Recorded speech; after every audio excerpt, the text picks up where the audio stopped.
প্রিয় দর্শক, সাজ্জাদ কাদিরের প্রীতি এবং শুভেচ্ছা নিন। এই মুহূর্তে আপনাদের সামনে কথা বলতে এসেছি বিএনপির জন্য সতর্ক বার্তা। বিএনপি কি সতর্ক হবে? পুরান ঢাকার ব্যবসায়ী সোহাগ হত্যার ঘটনাটিকে বিএনপির জন্য একটি সতর্ক বার্তা হিসেবে দেখা হচ্ছে। দলটির নেতাকর্মীদের পাশাপাশি সুধী সমাজের অনেকেই মনে করছেন তৃণমূল থেকে কেন্দ্র পর্যন্ত লাগাম টেনে না ধরা যায় যদি বিএনপির, তাহলে বিএনপি ভাবমূর্তি ধরে রাখা কঠিন হবে। নির্বাচন হলে বিএনপি ক্ষমতায় আসবে, এই ধারণা দিনকে দিন কঠিন হয়ে যাচ্ছে।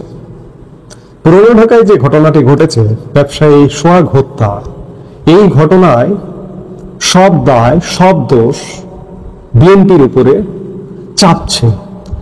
অন্যান্য যে রাজনৈতিক দলগুলো আছে বিএনপির সাথে এই মুহূর্তে যারা রাজনৈতিক মাঠ, ছোট্ট ওয়ান ম্যান পার্টির দলও যারা মাঠ কাঁপিয়ে বেড়াচ্ছেন এই মুহূর্তে, যারা প্রভাবশালী ভূমিকায় অবতীর্ণ হয়েছেন, তারা প্রত্যেকেই এই ঘটনাকে বিএনপির দিকে অঙ্গুলি নির্দেশ করছে, বিএনপিকে অভিযোগের কাঠগড়ায় দাঁড় করাচ্ছে।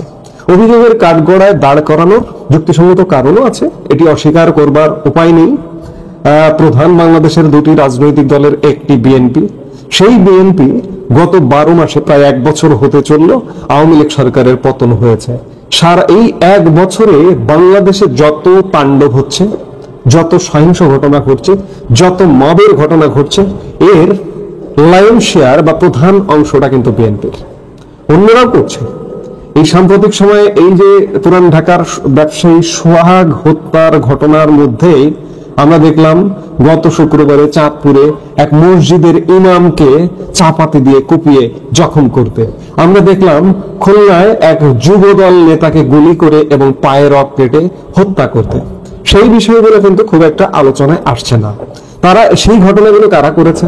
রক কাটা মানে আপনারা কি বোঝেন? বুঝে নিন। কাজে সেই ঘটনাগুলো আলোচনায় আসছে না। বিএনপির উপরে মূল দায়িত্ব এসে বর্তাচ্ছে, ওগুলো উচ্চারিত হচ্ছে না। ওগুলো অপেক্ষাকৃত ছোট দলের ছোট কর্ম, এজন্য উচ্চারিত হচ্ছে না। কিন্তু বড় দলের বড় কর্মটা খুব বেশি করে উচ্চারিত হচ্ছে।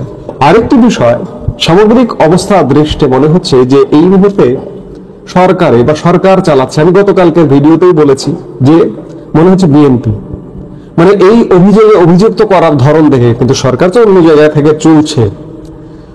কিন্তু সরকারের বিরুদ্ধে এই যে দেশের আইন শৃঙ্খলা পরিস্থিতির যে মারাত্মক অবনতি, মানুষের জীবনের কোনো নিরাপত্তা নেই, সেটিরই একটা বহিঃপ্রকাশ পুরান ঢাকার ব্যবসায়ী সোহাগ হত্যাকাণ্ড।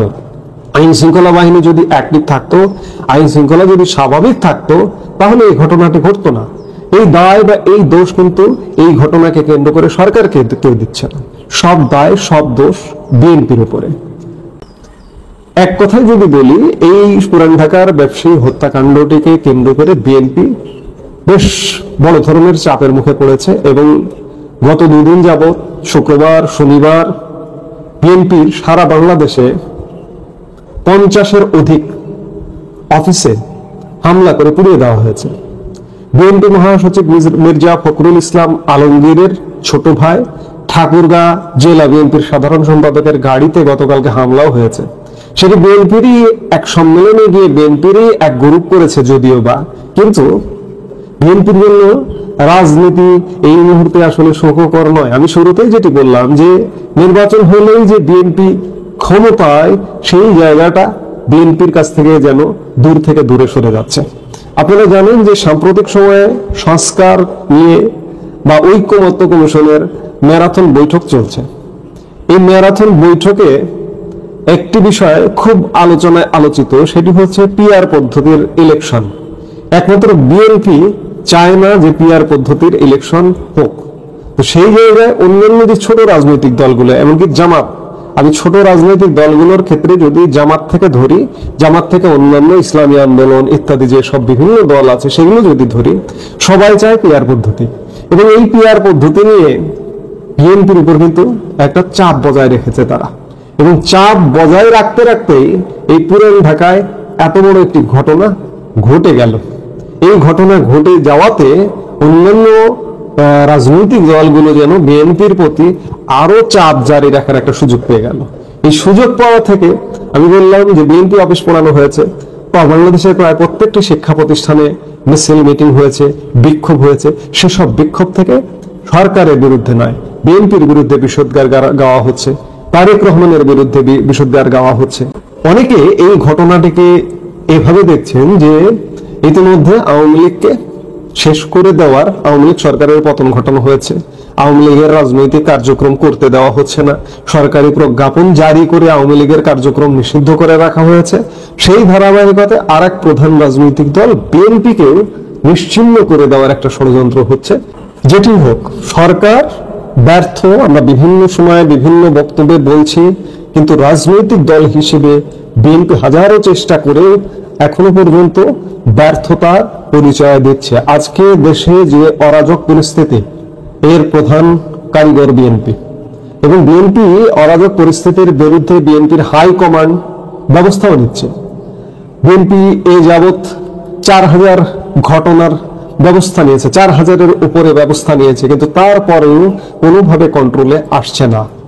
আজকে বিএনপির অফিস পোড়ানো হচ্ছে, বিএনপির নেতার উপরে, যেমন মির্জা ফখরুল ইসলাম আলমগীরের ভাইয়ের উপরে, ভাইয়ের গাড়িতে হামলা করা হয়েছে, কিংবা বিএনপির বিরুদ্ধে, তারেক রহমানের বিরুদ্ধে স্লোগান দেওয়া হচ্ছে। এগুলো আসলে বিএনপির জন্য সতর্ক বার্তা। বিএনপির এই বিষয়টা অন্ততপক্ষে উপলব্ধি করতে হবে যে বিএনপির জন্য যে বিষয়টা, যেটি খুব বেশি আলোচিত ছিল, আমি বারবার বলি যে আওয়ামী লীগ ক্ষমতায় যাওয়া মানে, আওয়ামী লীগ ক্ষমতা থেকে পতন হওয়া মানে বিএনপি ক্ষমতায়, সেই ধারণা থেকে বেরিয়ে আসতে হবে। আগামীতে সামনে যে এই যে বর্তমানে অন্তর্বর্তীকালীন সরকার পরিবর্তন হয়ে বিএনপি যে ক্ষমতায় আসবে, এটি এখনো যদি বিএনপি মনে করে যে আমরাই ক্ষমতায় আসব, এটি বিএনপির জন্য সবচেয়ে বড় একটি রাজনৈতিক ভুল হবে। বিএনপি প্রতিষ্ঠার পর থেকে গত 18 বছরে বিএনপি যে ভুল না করেছে, আজকে সেই ভুলের মধ্যে বিএনপি বসবাস করছে। বিএনপি মনে করছে, বিএনপির নেতা কর্মী, একদম তৃণমূলের গ্রামের একটা ছোট্ট কর্মী, একটা বিএনপির সদস্য মনে করছে যে বিএনপি তো ক্ষমতায়, কে কারে ঠেকায়, আর কি হবে। এটি একদম ভুল ভাবনা। তবে একটি জিনিস লক্ষণীয় যে বিএনপির কেন্দ্রীয় নেতৃত্বের মধ্যে কিন্তু, কেন্দ্রীয় নেতৃত্বের কপালে কিন্তু চিন্তার ভাঁজ পড়ে গেছে ইতিমধ্যে, যে নির্বাচন হলেই ক্ষমতায়, কিংবা এই যে তত্ত্বাবধায়ক সরকারের, এই যে অন্তর্বর্তীকালীন সরকারের চ্যাপ্টারটা ক্লোজ হওয়ার সাথে সাথে কি বিএনপি ক্ষমতায়, সেই ধ্যান ধারণা, চিন্তা চেতনা বিএনপির কেন্দ্রীয় নেতৃত্বের মধ্যেও কিন্তু একটা চিন্তার ভাঁজ পড়ে গেছে যে বিএনপি কি আসলেই ক্ষমতায় আসবে, বিএনপিকে কি আসলেই ক্ষমতায় আসতে দেবে, নাকি ভিন্ন কিছু ঘটবে। বিএনপি যদি এখনই সতর্ক না হয়, সেভাবে যদি রাজনৈতিক স্ট্র্যাটেজি না ফলো করে, বিএনপি যদি এই ছোট ছোট রাজনৈতিক দলগুলোকে নিজেকে সঁপে দেয়, তাহলে বিএনপির জন্য সমূহ বিপদ অপেক্ষা করছে। বিএনপি ক্ষমতায় তো আসতে পারবেই না, ভিন্ন ঘটনা ঘটে যাবে। সেই জায়গা থেকে আমি বলবো যে বিএনপির এই ধারণা থেকে বের হতে হবে। ক্ষমতা এত সহজ নয়, ক্ষমতা বহু কাঠ খড় পুড়িয়ে, বিএনপির যদি ক্ষমতায় যেতেও হয়, বহু কাঠ খড় পুড়িয়ে বিএনপিকে ক্ষমতায় যেতে হবে। সেজন্য এখন থেকে বিএনপির সেই ভাবনাটি ভাবতে হবে, পলিটিক্যাল স্ট্র্যাটেজি নির্ধারণ করতে হবে যে আসলে কি হতে যাচ্ছে, কি ঘটতে যাচ্ছে। অন্য যে রাজনৈতিক দলগুলো আছে, অন্য যে রাজনৈতিক ব্যবস্থাগুলো আছে, এটি অন্ততপক্ষে বিএনপির এতদিনে বুঝে যাওয়া উচিত যে বিএনপিকে তারা চাইছে না, বিএনপিকে তারা ক্ষমতায় কোনোভাবেই দেখতে চায় না। বিভিন্নভাবে তারা প্রকাশ করছে, প্রকাশ্যে অপ্রকাশ্যে নানাভাবে বিএনপির বিরুদ্ধে ষড়যন্ত্র। আওয়ামী লীগকে যেভাবে দেশ থেকে এক প্রকার নির্বাসনে পাঠিয়ে দেওয়া হয়েছে, বিএনপি নির্বাসনে আছে, এবং নির্বাসন থেকে বিএনপি নির্বাসনে আছে এই অর্থে আমি বারবার বলি যে বিএনপি প্রধান যেহেতু নির্বাসনে, তার ফেরাটা অনিশ্চিত, এবং আগামী দিনে, সামনের দিনেও বিএনপি প্রধান যে খুব সহসা ফিরতে পারবে, এটি যদি কেউ ভাবেন, তাহলে সেই ভাবনাটা হবে দুর্বোধ্য ভাবনা।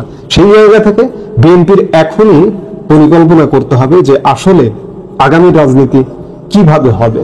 এই প্রতিপক্ষ, এই যে ছোট ছোট রাজনৈতিক দলগুলো, জামায়াত এবং তার সঙ্গে যে রাজনৈতিক দলগুলো যারা এই মুহূর্তে বিএনপির বিরুদ্ধে নেমে গেছে, বিএনপির বিরুদ্ধে প্রতিবাদ জারি রেখেছে বা প্রতিবাদ করছে, তারা অন্ততপক্ষে বিএনপিকে যে চায় না, এই সোহাগ হত্যাকাণ্ডের ঘটনা পরবর্তী সময়ে যে ঘটনাগুলো ঘটলো, এটি বিএনপির জন্য একটা বড় ধরনের সতর্ক বার্তা হিসেবে বিএনপি যদি গ্রহণ করে তাহলে বিএনপি লাভবান হবে। আর যদি এটিকে কোনো আমলে না নেয়, নিয়ে যদি অ্যাজ ইউজুয়াল আগের মতোই চলে, তাহলে বিএনপির জন্য আসছে 10 নম্বর মহা বিপদ সংকেত। সেই সময়কালে বিএনপি আওয়ামী লীগের মতো বিলীন হয়ে যাবে, রাজত্ব করবে জামাত এবং অন্যান্য রাজনৈতিক দলগুলো। এখন দেখার বিষয় যে বিএনপি এই ঘটনা থেকে কি শিক্ষা নিয়ে কি পদক্ষেপ নেয়। সম্মানিত দর্শক, রাজনীতিতে বিএনপিকে একঘরে করার জন্য একেবারে সর্বশক্তি নিয়ে বিএনপি বিরোধী যারা শক্তি তারা রাস্তায় নেমেছে, এবং তারা যা কিছু করতে চায় তারা এই জুলাই এবং আগস্ট মাসের মধ্যেই করতে চাচ্ছে। এর কারণ হলো, সামনে যে জুলাই আগস্ট চার্টার তারা করতে চাচ্ছে, এটা জনাব শাহাবুদ্দিন চুপ্পুকে সরানোর একটা টার্গেট, সেটা নির্বাচনকে পিছিয়ে দেওয়া, এরপর নির্বাচন কমিশন, এই নির্বাচন কমিশনকে পুনর্গঠন করা বা নির্বাচন কমিশনকে বাদ দিয়ে তাদের পছন্দ মতো একটি নির্বাচন কমিশন তৈরি করা। এই যে কাজগুলো, এই কাজগুলোর পথে 1 নম্বর বাধা হলো বিএনপি। তো কাজে সেই বিএনপিকে যদি ছলে বলে কৌশলে একেবারে ফিনিশ করে দেওয়া যায়, এবং চারিদিক থেকে যদি কেবল বিএনপির বিরুদ্ধে সি সি সি সি এরকম একটা শব্দ আসে, এবং মানুষের মনের যে ঘৃণা, ক্রোধ, এগুলো যদি বিএনপিকে উপলক্ষ করে তৈরি করা যায়, তাহলে এই সকল 16 কলাগুলো মুহূর্তের মধ্যে পূর্ণ হয়ে যায়। এবং গত 11 মাস ধরে অত্যন্ত ম্যাটিকুলাসলি আমি বলে আসছি একাধিকবার, কিন্তু কেউ রা করেননি। ম্যাটিকুলাসলি বিএনপির বিরুদ্ধে যে কাজগুলো করছে সেগুলো এখন একেবারে বটবৃক্ষ হয়ে আমাদের সামনে এসেছে। আমি আমার ক্ষুদ্র যে বুদ্ধি, আমি সেই 2024 সনের সেপ্টেম্বর মাসে বলেছিলাম যে আবার -2 থিওরি আসছে। ওই সেপ্টেম্বর মাসে বলেছিলাম যে -2 থিওরির সাথে সাথে 2-11 মানে 2-11, 1-11 মতো আর একটা করে নতুন 1-11 পদধ্বনি শোনা যাচ্ছে। দেখুন, এতকাল পরে আবার এখন সবাই বলছে আমাদের আর একটা বিপ্লব করতে হবে, দ্বিতীয় বিপ্লব করতে হবে, এবং বিএনপিকে নিষিদ্ধ করার জন্য রাজপথে নামার ঘোষণা দিয়েছে বেশ কয়েকটি সংগঠন। এই অবস্থা হয়ে গেছে। আমার মতো ক্ষুদ্র বুদ্ধি, আমার তো এত বুদ্ধি নাই, আমার মতো ক্ষুদ্র বুদ্ধির একজন মানুষ যদি আজ থেকে 11 মাস আগে আজকের এই পরিস্থিতির যে আলামত এটি টের পেয়ে থাকে, এবং সেই অনুযায়ী আমি বলেছিলাম যে এই কাজগুলো যদি করে সবার জন্য ভালো হবে।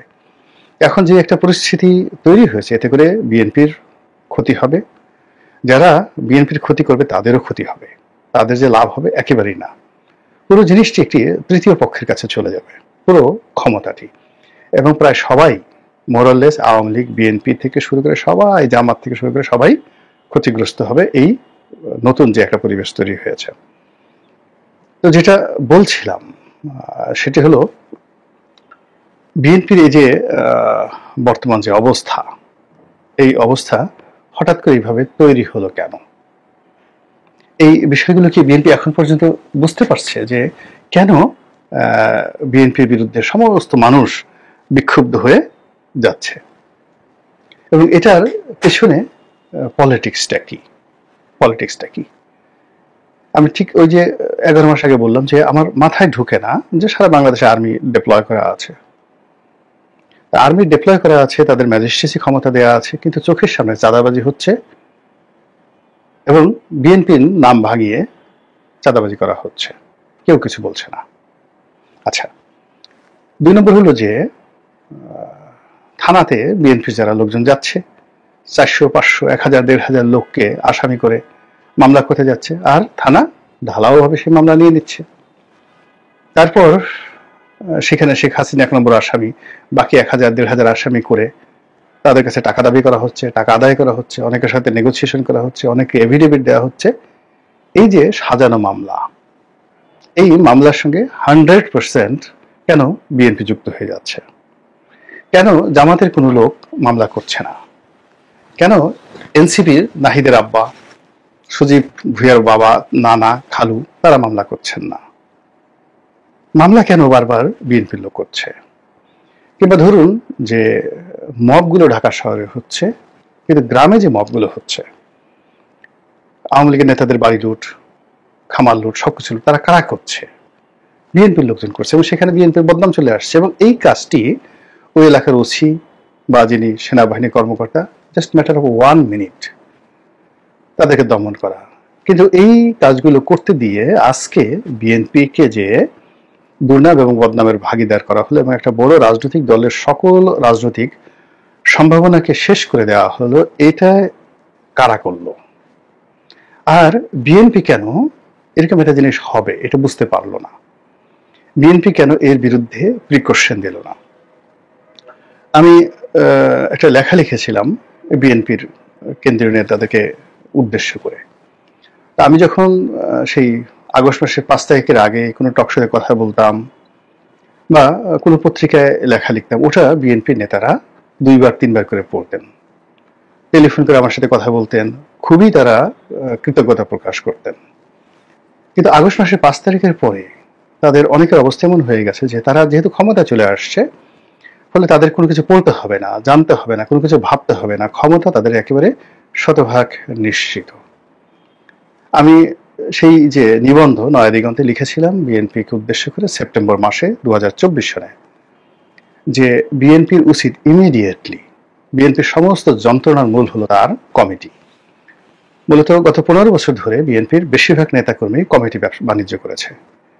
প্রত্যেকটা ইউনিয়নে, উপজেলাতে, পৌরসভাতে 2-3টে করে কমিটি, ছাত্র দলের কমিটি, যুব দলের কমিটি এবং বিএনপি কমিটি। এবং এই ঢাকা থেকে এক একটা কমিটি দিয়ে কোনো কোনো ক্ষেত্রে 1 কোটি টাকা, জেলা পর্যায়ের একটা কমিটি দিতে গিয়ে 1 কোটি টাকা ঘুষ লেনদেন হয়েছে এই গত 15 বছরে। এবং এই কমিটিগুলো করা হয়েছে যে এরকম যে একটা বিপ্লব হবে ভবিষ্যতে, যাকে মানে যারা ক্ষমতায় আসবে, আসার পরে বিএনপি ক্ষমতা ঢোকার আগেই তারা এই কমিটি যে 1 কোটি টাকা খরচ করে কমিটির পদ পদবি পেয়েছে, ওই টাকাটা তারা তুলে নিয়ে আসবে। এবং ঠিক সেম ঘটনাটা তারা ঘটিয়েছে একেবারে সেপ্টেম্বর মাসের মধ্যে।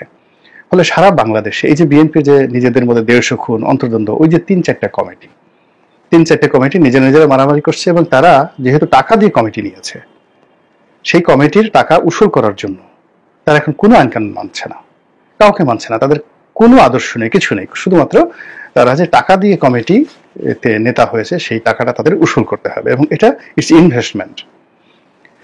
তো যাই হোক, আমি পরামর্শ দিয়েছিলাম যে সমস্ত কমিটিগুলো ভেঙে দেওয়ার জন্য, অ্যাবসলিউটলি অল কমিটি। 1 2 নম্বর হলো নির্বাচন না হওয়া পর্যন্ত প্রত্যেকটি এলাকাতে,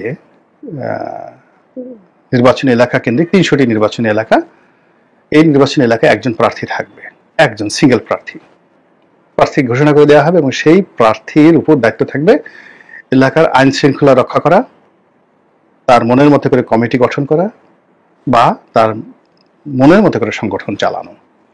বিকজ সে নির্বাচনে জিতবে, সে জানে যে কিভাবে কাজ করতে হবে।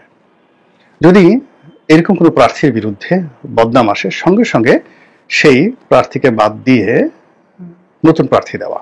এতে করে বিএনপি মাত্র 300 জন অভিজাত, যোগ্যতা সম্পন্ন, ধনী লোকের হাতে তার যে পাওয়ার, সেপারেশন অফ পাওয়ার, এটা দিয়ে দিলে আজকের এই অবস্থাটা তৈরি হতো না, এই কথা সেপ্টেম্বর মাসে।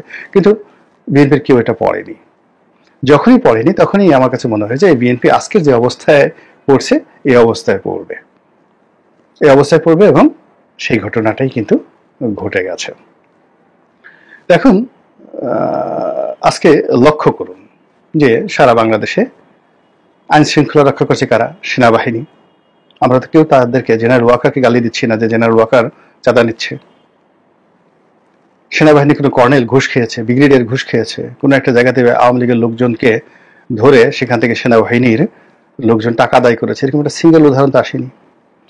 এমনকি যে পুলিশের ঘুষ খাওয়ার ব্যাপারে, মানে বাংলাদেশ পুলিশের যে একটা বিরাট ঐতিহ্য, এই পুলিশ ঘুষ খেয়ে বাতাসের গলায় দড়ি দিতে পারে, সেই পুলিশেরও গত 11 মাসে ঘুষ খাওয়া, কাউকে মামলা বাণিজ্যতে ফাঁসানো, কাউকে মামলায় ঢুকানো, চার্জশিট দেওয়া, এই বদনামগুলো যেটা আওয়ামী লীগ আমল থেকে শুরু করে প্রথম থেকে ছিল, এটা কমতে কমতে এত নিম্ন পর্যায়ে চলে আসছে, এটি এখন বলতে গেলে জামাতি পুলিশ হয়ে গেছে এখন।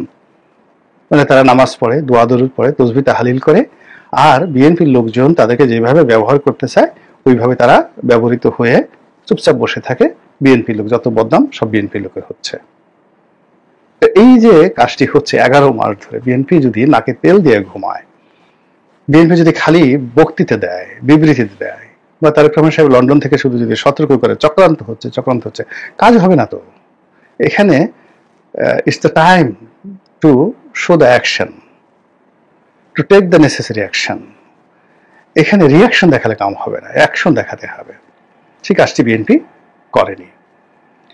ফলে কি হলো, এই যে সারা বাংলাদেশের টেকনাফ থেকে তেঁতুলিয়া পর্যন্ত সমস্ত দায়ভার, চাঁদাবাজির দায়ভার, টেম্পো স্ট্যান্ড দখলের দায়ভার, হত্যাকাণ্ডের দায়ভার, মামলা মোকদ্দমার দায়ভার, মবের দায়ভার, কোর্ট কাছারিতে একে ডিম মারা, ওকে লাথি দেওয়া, ওর জামিন না হওয়া, এইগুলোর দায়ভার সব কিছু বিএনপির ঘাড়ে চলে আসছে। অথচ দেশ চালাচ্ছেন কে? ডক্টর মোহাম্মদ ইউনূস। কেউ তো বলছেন না ডক্টর মোহাম্মদ ইউনূস ঘুষ খাচ্ছেন, কেউ তো বলছেন না। মানে আমরা এখন যেমন ওনার যে শফিক সাহেব নামে একজন ওনার যে প্রেস সচিব আছে, তার প্রতি অনেকেই খুব বিক্ষোভ রয়েছে। কিন্তু প্রেস সচিব কি এ যাবৎকালে একটা ঘুষ খেয়েছেন? কোন একটা মামলার তদবির করেছেন? কিংবা উনি ঢাকা শহরে বাড়ি করেছেন, বিদেশে টাকা পাচার করেছেন, এরকম একটা উদাহরণ কেউ দেন তো। ওনার আশেপাশে লোক যারা আছেন, প্রধান মানে উপদেষ্টার কার্যালয়ের যারা লোকজন রয়েছে, আপনি তাদেরকে বকাঝকা করতে পারেন, অপছন্দ করতে পারেন, কিন্তু বিএনপির যে বদনামগুলো আছে সেই বদনাম তো ডক্টর মোহাম্মদ ইউনূসের পিয়ন, ড্রাইভার, দারোয়ানদের হয়নি। যারা দুই একজন উপদেষ্টা রয়েছেন, সেই উপদেষ্টাদের এপিএস পিএসদের বদনাম হচ্ছে, এটা ঠিক আছে, কিন্তু ঢালাও ভাবে ওনার যে মূল রিক্রুটমেন্ট গুলো আরো রয়েছে, যেমন বিডার আশিক, ওনার পছন্দের, বদনাম হয়নি। লুৎফে সিদ্দিকী উনি দিচ্ছেন, বদনাম হয়নি। খলিলুর রহমান উনি উপদেষ্টা হিসেবে নিয়োগ দিয়েছেন। খলিলুর রহমান ঘুষ খেয়েছে বলেন তো? এখন পর্যন্ত কোনো বদনাম হয়েছে যে নিরাপত্তা উপদেষ্টা খলিলুর রহমান ঘুষ খেয়েছেন? এখন পর্যন্ত হয়নি। তারপরে উনি অন্যান্য যাদেরকে নিয়োগ দিয়েছেন, ওনার যেটা একান্ত ব্যক্তিগত পছন্দের মানুষ, তারা তো তাদের বিরুদ্ধে এখন পর্যন্ত ঘুষ দুর্নীতির অভিযোগ আসেনি। কিংবা উনি ওই যে নিয়োগ দিয়েছেন ফয়জুল করিম না কবির, ফয়জুল কবির সাহেব, যোগাযোগ উপদেষ্টা, সবচেয়ে দুষ্ট মন্ত্রণালয়, সবচেয়ে বড় মন্ত্রণালয়, সবচেয়ে দুষ্ট মন্ত্রণালয়, সেটা হলো জ্বালানি, যেখানে নসরুল আহমেদ বিরপুর ছিল আর ওয়াদুল কাদের ছিল, দুর্নীতির স্বর্গরাজ্য। তো সেখানে একজন বয়স্ক মানুষ, 80 বছরের বয়স্ক মানুষ সাবেক সচিবকে দিয়েছেন। ইংলিশে তো বলতে পারবে না যে এই লোক একটা ঘুষ খেয়েছেন। কিংবা মহিলা মন্ত্রণালয় চালাচ্ছেন ফরিদা বেগম, আমাদের ফরহাদ মাজার সাহেবের স্ত্রী, বলেন তো ঘুষ খেয়েছেন। শারমিন মোর্শেদ, ওনার পছন্দের মানুষ, ঘুষ খেয়েছেন। এখন পর্যন্ত কোথাও গিয়ে কাপ চা খেয়েছেন, শারমিন মোর্শেদ সম্পর্কে কেউ কিছু বলতে পারবেন? বলতে পারবেন না, কেউ বলতে পারবেন না। বা আলিমা মজুমদার সাহেব, অনেকগুলো উনি সংস্থাপন দেখছেন, অনেকগুলো মন্ত্রণালয়, খুবই সেন্সিটিভ। খাদ্য মন্ত্রণালয় বোধহয় ওনার, তা ভূমি মন্ত্রণালয় বোধহয় ওনার, খুবই সেন্সিটিভ মন্ত্রণালয় এগুলো। আলিমা মজুমদার ঘুষ খেয়েছেন, কেউ বলতে পারবেন? কেউ বলতে পারবেন না। এখন যারা দেশ চালাচ্ছেন, মন্ত্রণালয় চালাচ্ছেন, তাদের বিরুদ্ধে কোনো দুর্নাম হচ্ছে না, বদনাম হচ্ছে না, ঘুষ খাচ্ছেন না, কেন বিএনপির বিরুদ্ধে এই জিনিসগুলো হচ্ছে? It means there is a politics, and deep politics, underhand politics, overseas politics, money politics, তারপরে সেক্স পলিটিক্স, সবগুলো পলিটিক্স এখন এখানে ঘেরাও করে ফেলেছে বিএনপিকে।